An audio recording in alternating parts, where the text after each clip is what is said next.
ସ୍ୱର ନିର୍ବାଚନ ମଣ୍ଡଳୀରେ ବଡ଼ ଟୁଇଷ୍ଟ। ବିଧାନସଭା ପ୍ରାର୍ଥୀ ବଦଳାଇଲା ବିଜେପି। ପରଶୁରାମ ଧଡ଼ା ହେଲେ ବିଜେପିର ନୂଆ ପ୍ରାର୍ଥୀ। ଏନେଇ ସୂଚନା ଦେଲେ ନିର୍ବାଚନ ପ୍ରଭାରୀ ବିଜୟପାଲ ସିଂ ତୋମାର।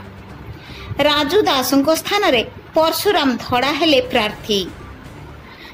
ନିକଟରେ ବିଜେଡି ଛାଡ଼ି ବିଜେପିରେ ସାମିଲ ହୋଇଥିଲେ।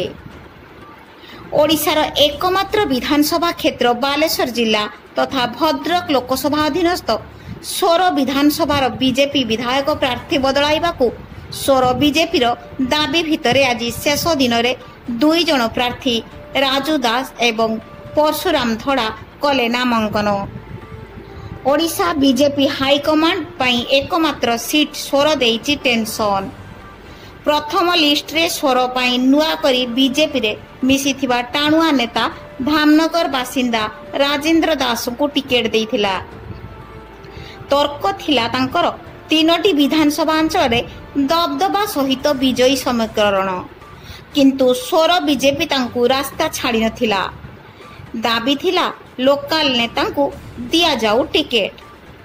ରାଜୁ ଦାସ ଟିକେଟ ପାଇଥିଲେ ମଧ୍ୟ ପ୍ରଚାର କିମ୍ବା ସ୍ଥାନୀୟ ନେତାଙ୍କୁ ବୁଝାଇ ପାରିନଥିଲେ।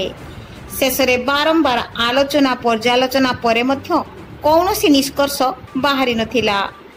ଶେଷରେ ଆଜି ନାମାଙ୍କନର ଅନ୍ତିମ ଦିନରେ ବାଧ୍ୟ ହୋଇ ବିଜେଡିର ଦୁଇଥରର ବିଧାୟକ ତଥା 2009ରେ ବିଜେପିରୁ ଲଢ଼ି ମାତ୍ର 300 ଭୋଟରେ ହାରିଥିବା ପରଶୁରାମ ଧଡ଼ା ବିନା ଟିକେଟରେ କଲେ ନାମାଙ୍କନ। ଏହା ସହିତ ରାଜୁ ଦାସ ମଧ୍ୟ ନାମାଙ୍କନ କରିଛନ୍ତି ଏବଂ କହିଛନ୍ତି ପରେ ବିଜେପି ଟିକେଟ ଆଣି ଦାଖଲ କରିବେ। ଶେଷ ସମୟରେ ଖବର ମିଳିଲା ବିଜେପି ଟିକେଟ ପାଇଲେ ପରଶୁରାମ ଧଡ଼ା।